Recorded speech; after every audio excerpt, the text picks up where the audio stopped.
Hello and welcome to the Dandy Funhouse, the home of your favorite frivolities. I'm your host Neil Dandy, and today we're going to answer the question, what happened to the Ringling Brothers and Barnum and Bailey Circus? Let's step into the funhouse and find out.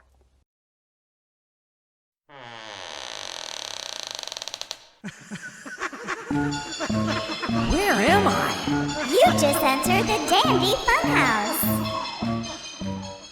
Phineas Taylor Barnum, or as he's better known, P.T. Barnum.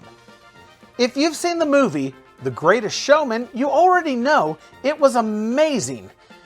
It was based on the life of the legendary P.T. Barnum and was about as entertaining as anything the man himself may have presented, and unfortunately just about as accurate too.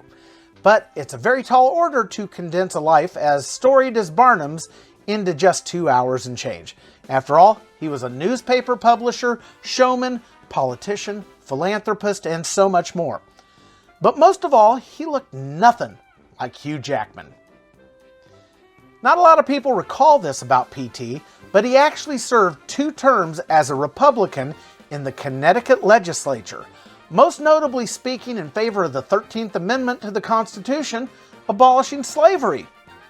Now, although he did have the Museum of Oddities in New York when he was younger, P.T. Barnum didn't actually get into the circus business until 1872, when at the age of 60, he teamed up with entrepreneurs Dan Costello and William Cameron Coop, together forming P.T. Barnum's Great Traveling Exposition and World's Fair, which is believed to be the first circus to add a second ring, which doubled the number of simultaneous performances and increased seating capacity. They also made it into a train traveling show, pioneering the model for the railroad circus. This allowed them to take their show to towns in the Midwest who didn't get nearly as many opportunities for this type of entertainment as towns on the coast. Remember those boxes of animal crackers with all those lions, tigers, and bears on the train cars? That was them. Alright, they teamed up later with circus business veteran James Bailey from the Cooper and Bailey Circus in 1880. That's right, P.T. was 70 years old when Barnum and Bailey's Circus, the greatest show on earth, was established with Barnum as the face of the show and Bailey as the businessman. Together, they added a third ring to the at the time circus standard of 2 rings and created the enduring standard that we now know as the 3-ring circus. 10 years later, at the age of 80, P.T. passed away from a stroke, and James Bailey carried on with the circus they founded, as well as taking on the management of Buffalo Bill's Wild West show. Now, who are the Ringling Brothers? The Ringling Brothers were the 7 sons of German harness maker Henrique Frederick August Ringling and a French-descended lady named Marie Salome Julliard. In 1882, 4 of the brothers, Albert, Otto, Alfred, and John, formed the Classic Comic Concert Company, a touring song and dance troupe. After 2 years on the road, they began adding circus entertainers to their show and launched the Ringling Brothers Circus on May 19, 1884, in their hometown of Baraboo, Wisconsin. It was a slow-building process for the first 4 years as a circus troupe. That is until 1888, when they got an elephant and business started to rampage. In 1890, they followed P.T. Barnum's lead, taking to the railways with their show, and by 1900 were one of Barnum and Bailey's biggest competitors, helped by their penchant for buying up other circuses, like the Four Parcels Circus, and then upon James Bailey's death in 1906, purchasing the Barnum and Bailey Circus in 1907. Thus, the Ringling Brothers and Barnum and Bailey Circus was born and were instantly the leading circus in all of America. In 1929, Ringling Brothers expanded their empire even further, purchasing the American Circus Corporation, bringing their total number of circus organizations operating under their control to 11. Their shows were massive for this time, with a big top seating capacity of 10,000 people. The Ringling Brothers family continued their domination of the industry throughout the decades, thrilling ladies, gentlemen, and children of all ages until 1967, when it was purchased by Feld Entertainment, who own it to this day and also operate such shows as Monster Jam, Disney on Ice, and Marvel Live. Feld took the reins and ran the circus like a well-oiled clown car, including the Florida amusement park Circus World, which I actually visited as a kid, and I got stuck on a roller coaster that wouldn't stop its first time back to the gate, and I got to go around an extra time while my mom freaked out. Fast forward to modern times. At the turn of the millennium, animal rights groups began targeting the Ringling Brothers Circus, as they did incorporate Asian elephants into their shows, which were categorized as an endangered species. There was a lawsuit alleging violations of the Endangered Species Act, which was ultimately dismissed on the grounds that the plaintiffs lacked standing, but the bad publicity still stung. In 2015, Feld Entertainment ultimately relented to public pressure and ended the elephant performances. And 2 years later, touting declining ticket sales, higher operating costs, and evolving tastes of modern audiences, Feld ultimately took the big top down for good in 2017 after 146 years. But what about Cirque du Soleil? They have nothing to do with Ringling Brothers, but I'm going to talk about them anyway for a moment here, because during the time that Ringling Brothers was declining and closing, Cirque du Soleil was growing and thriving. They had amazing performances, acrobatic acts, clowns, and a whole lot more, all without incorporating exotic animals. So, if you believe that an enterprise as iconic, enduring, and well-known as Ringling Brothers and the Barnum and Bailey Circus could not be reimagined, updated, and modernized with the help of some brilliant marketing minds, well, I gotta tell you, you might be right! I did a little digging around, investigative work if you will. I visited ringling.com, which actually wasn't very helpful. It's just a splash page with a sign-up form to receive Ringling Brothers news and updates. I went ahead and signed up just to see what I'd find. Okay, 1 month later, I've received absolutely nothing in my email box. But after clicking submit, it then took me to another page which had a link to a Ringling Brothers merchandise store with some sparse offerings, links to their social media sites, which don't appear to have been updated in a few years. So from there, I go to the Feld Entertainment website and start poking around.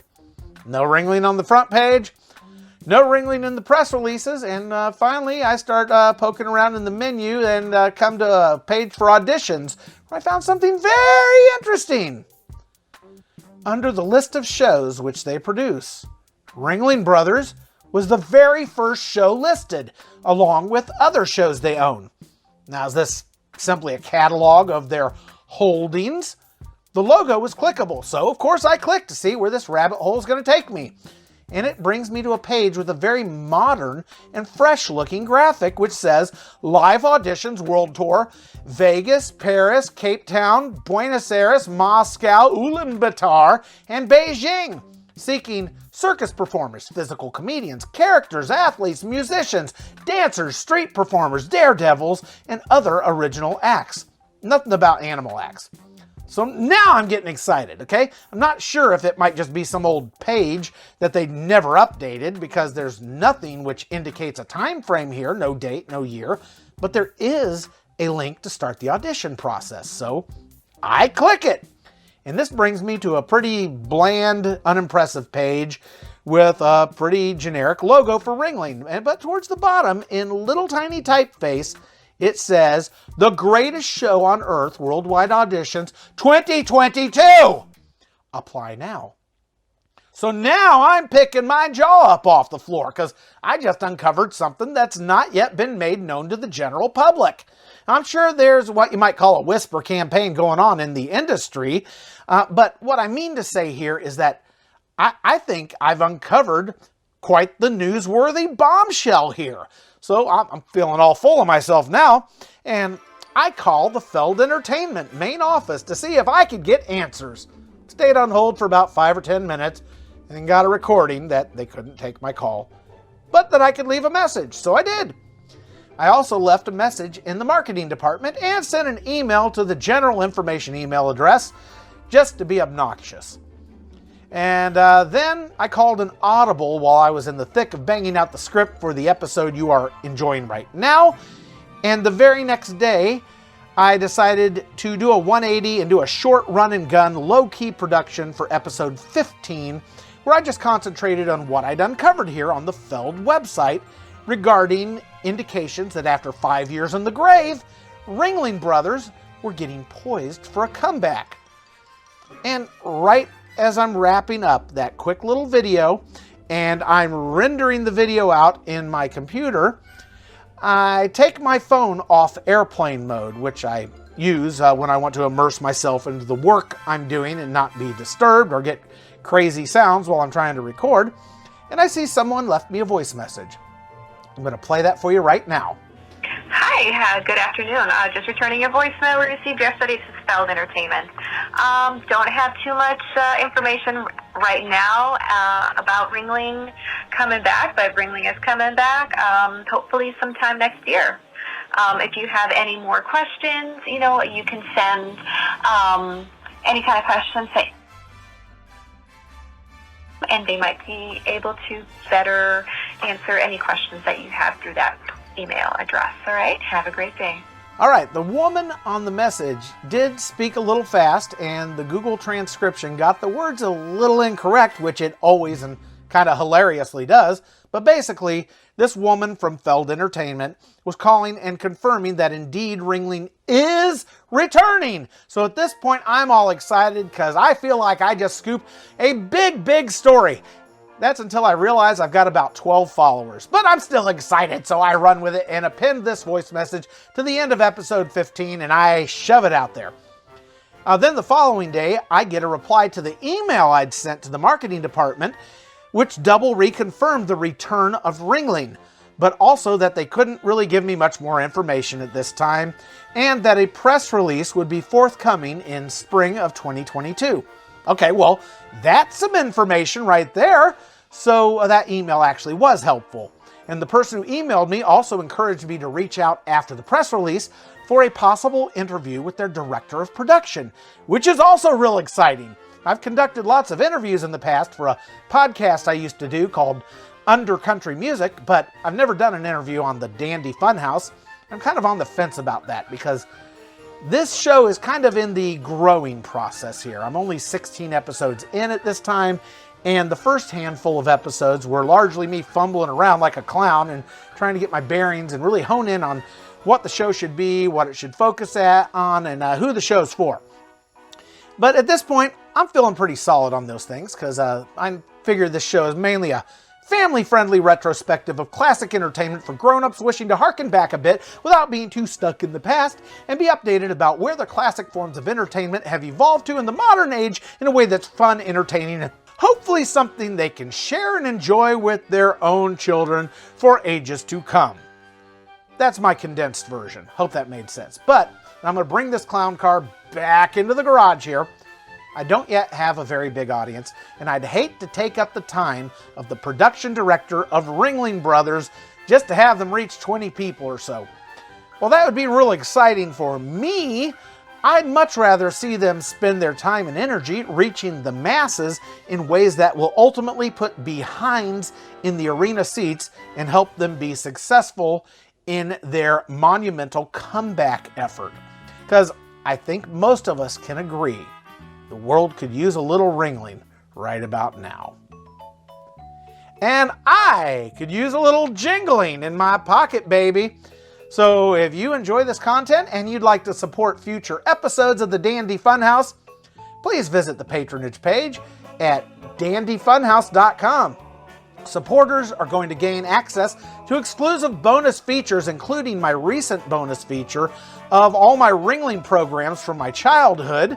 I take you through them page by page, and it's pretty cool. And if you are a super supporter, meaning you support at a higher level, okay, if you send me more money, I'll mail you stuff from the Dandy Funhouse studio. Okay, my house. That Mrs. Dandy wants me to unload on some suckers. And finally, I must give acknowledgement to my various resources for the information I used for this episode of the Dandy Funhouse. childrensmuseum.org, Britannica.com, Neatorama.com, Feldentertainment.com, Ringling.com, and of course, Wikipedia. You guys come back real soon, and let's get into more trouble here at the Dandy Funhouse, where everything is always fun and dandy.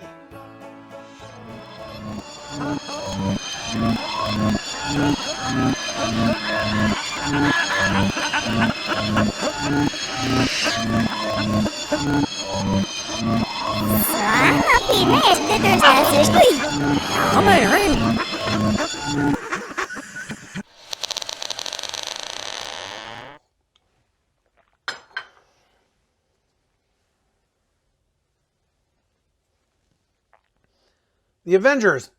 I think this was a arena football team.